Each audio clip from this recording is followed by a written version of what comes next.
Hello students, we are discussing on the different events which occur after fertilization. It means post-fertilization events. We have already discussed about cleavage, formation of morula, formation of blastulation, and after that implantation. And in this phase we will discuss on gastrulation. Gastrulation. What is gastrulation? Production or formation of germ cell. Formation of germ cell. And we know that human being is a triploblast. So we can say that formation of three germ cell. Three germ cell. As well as blastula convert into gastrula. Blastula convert into gastrula, that is called gastrulation. We have already discussed this structure, blastula. How this gastrulation process can take place? As the fertilized egg implant with the inner wall of endometrium, inner wall of uterus. First of all, the Rauber cells start to disruptive. The Rauber cell, it means how the gastrulation process can take place. This is the structure of blastula. And from blastula, then there are the formation of three germ cells. How these three germ cell process can take place? First of all, Rauber cells. Rauber cells disruptive. As the gastrulation process starts, first of all, Rauber cells start to disruptive. For example, this one, this is the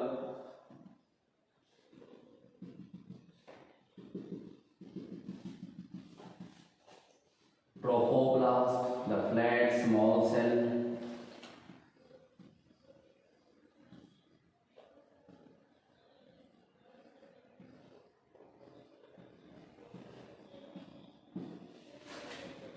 And it contains inner cell mass or embryonal knob.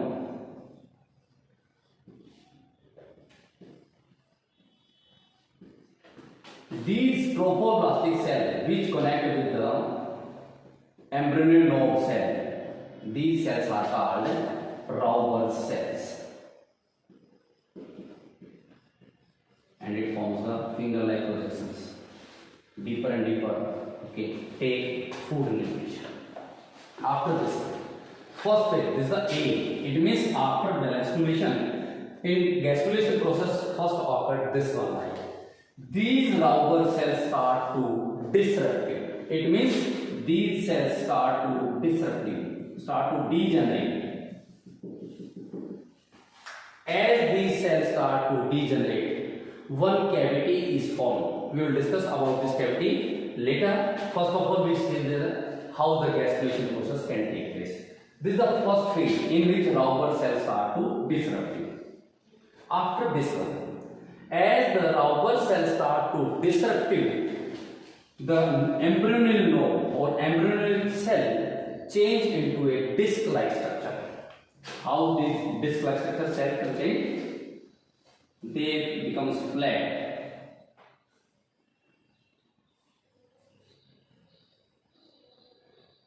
And these are the some other one. Again, we'll draw only a small part, upper part. These are the tropoblastic cells.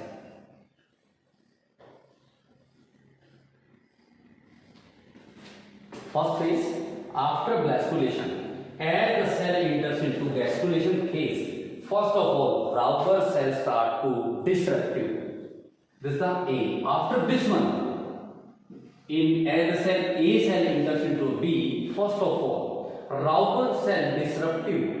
It means this phase is disruptive. Then this embryonal cell takes the place of the Rauber cells. Suppose this is from here, upper side.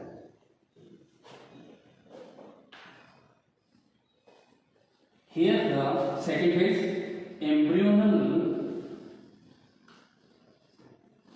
cell change into disc-like structure. It means they arrange into parallel structure. So upper cells are columnar. These are columnar cells. And the lower cell is known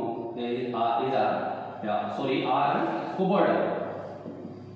cuboidal cell. As the upper cell disruptive, embryonal cell change into disc-like. It means they arrange parallel to each other. The first outer layer is in the shape of columnar, and the lower one is cuboidal. So these columnar cells which are outer side, those are also called epiblast cell. Epiblast cell. And these are hypoblast cell, because they are just below the epiblast, so they are also called cuboidal cells are also called hypoblast, and columnar cells are epiblast cell. Again, this remains same. This is the second B phase. After this one, the cell enters into the next phase. It means the columnar cell. These columnar cells remain same, but there is the separation in the cuboidal cell. How the germ cell production can take place after this structure? First, the layer which is produced, that is the endoderm. So we consider formation of endoderm. The first germ cell which is produced, that is endoderm. How these germ cells are produced, we will draw again after this one. This is the columnar cells, or we consider embryonal cell.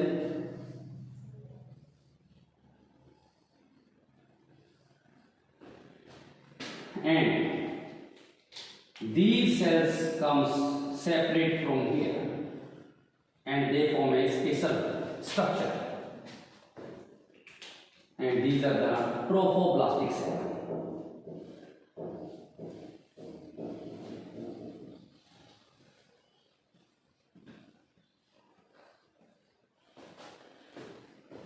After B, first the germ cell which is produced, that is endoderm. How these endoderms germ cell produced? The hypoblast cell which separated from the epiblast cell, and slowly these epiblast cells makes a layer just like this one.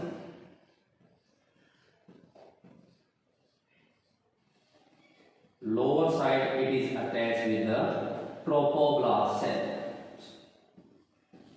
Lower side it is attached with the trophoblast cell. This layer is called endoderm. The hypoblast cell separate from the epiblast, and they, as multiply, they makes a layer. The first layer which is produced, that is endoderm. This endoderm layer attaches lower side with the trophoblast cell. This is called yolk cell. This is yolk cell, and upper side is called permitting cell. Permitting cell. So we can say there are two ends. One towards the epiblast cell, that is permitting cell, and other side which is closer to the trophoblast, that is yolk cell, and this layer is called endoderm. As this is the C structure, and as we know that in this disc-like structure epiblast cell, it contains two ends also. Which one? The first, this right hand side, these are called caudal end or caudal pore, and this is the cephalic end. Again listen. Formation of endoderm. The hypoblast cell makes multiply its number and form a layer that is called endoderm. This side of endoderm, which is closer to the epiblast, is called primitive cell. And this end, which is attached with the trophoblast cell, that is called yolk sac. As we know that in a human being, yolk sac is very small. There is no need of yolk because all the nutritive substances are gained by the placenta. Again, the epiblast cell contains two ends. One is the right side, that is caudal end, and other one is cephalic end. This is the C. After C, the cell enters into the D. It means the first germ cell layer is endoderm. After this one, the next layer is production can take place, that is formation of mesoderm. How the mesoderm production can take place. After this one, same. These are the epiblast cell.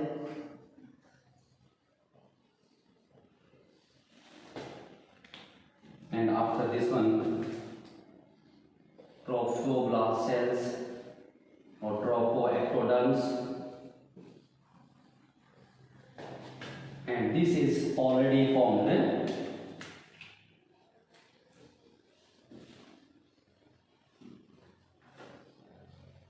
endoderm. This endoderm is lower side. It is attached with the trophoblastic cell.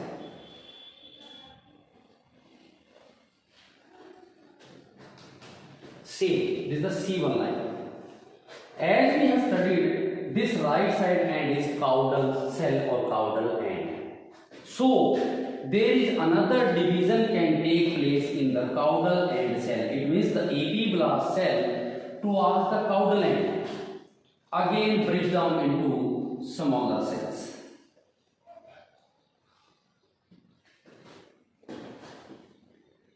These smaller cells which breaks down from the caudal end of the epiblast cell, they makes the mesoderm.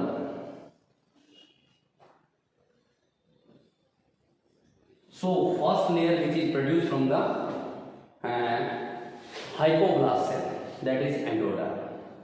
After this one, the caudal end of epiblast cell again divide and they produce different cells. These cells make the different tissue in the body. So they make another layer which is known as mesoderm. After this one, this is the D phase. After this one, the cell enters into the E phase. It means the E. There are already two layers are produced, endoderm and mesoderm. And third layer which is known as ectoderm, formation of ectoderm. How these ectoderms are produced? These epiblast cell again attached with the trophoblastic cell and form a layer that is called ectoderm. After this one, these are the epiblast or embryonic cell, and this one is trophoblastic cell, or we can say that trophoectoderm.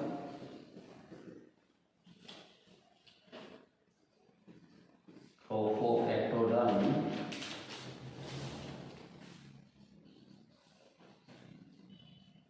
This one, and this is the endoderm. This endoderm towards the yolk sac attached with the trophoblastic, and there is already mesoderms also produced by the different cells which decompose or which are divided by the epiblastic cell from the caudal end. After this one, this is the mesoderm. Mesoderm. This one is ectoderm. Endoderm. after this one, these epiblastic cell also arrange parallel with the trophoblastic cells. Arrange with the trophoblastic cell. And for the layer, this layer is called ectoderm. So we have studied formation of endoderm. Endoderm layer is produced by the hypoblast cell.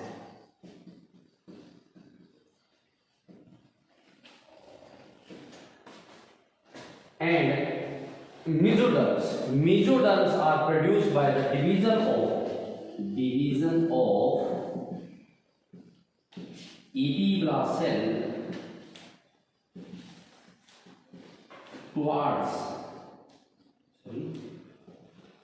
towards caudal end. It means mesoderm is produced by the division of epiblast. These are the epiblast embryonal cell. In this cell, division can take place towards the caudal end, and this makes the another layer that is called mesoderm. And third one, ectoderm is produced. Ectoderm, the epiblast or embryonal cell, again arranged parallel with the trophoectoderms. In this, the embryonal cell, we also can select epiblast cell. Embryonal cells arrange parallel with the trophoectoderm,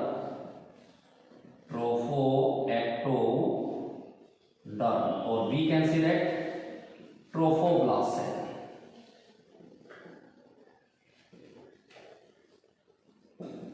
This makes the ectoderms.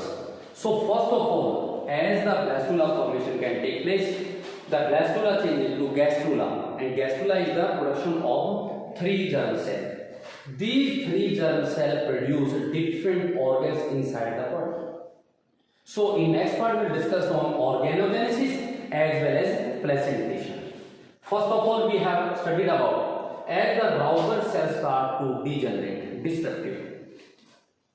Here is cavity produced, such like this one. Again, we draw the diagram. Suppose this is the trophoectoderm.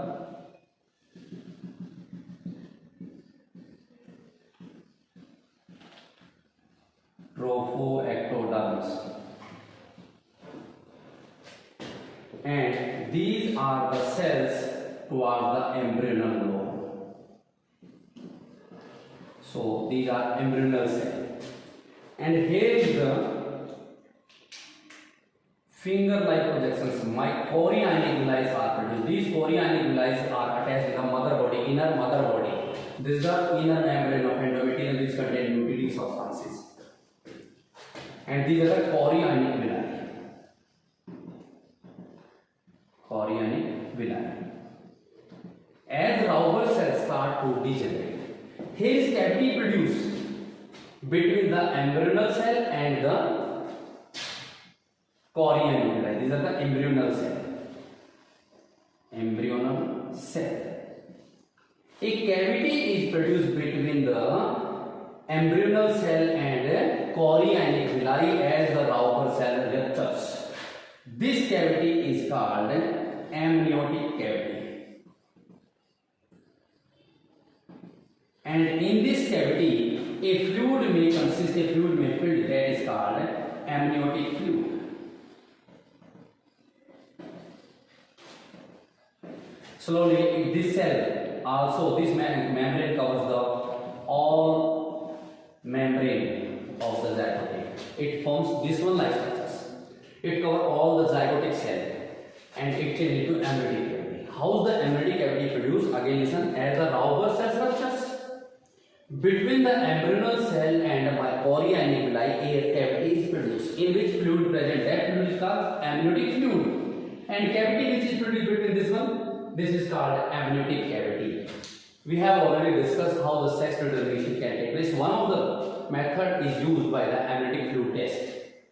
by which the sex determination can take place. But this is the safe test for the any genetic disorder may be present in baby or not. Only this test is based on this one type. But the people use this test or people misuse this test in the sex determination. Clear? In next part we will discuss on placentation and organogenesis.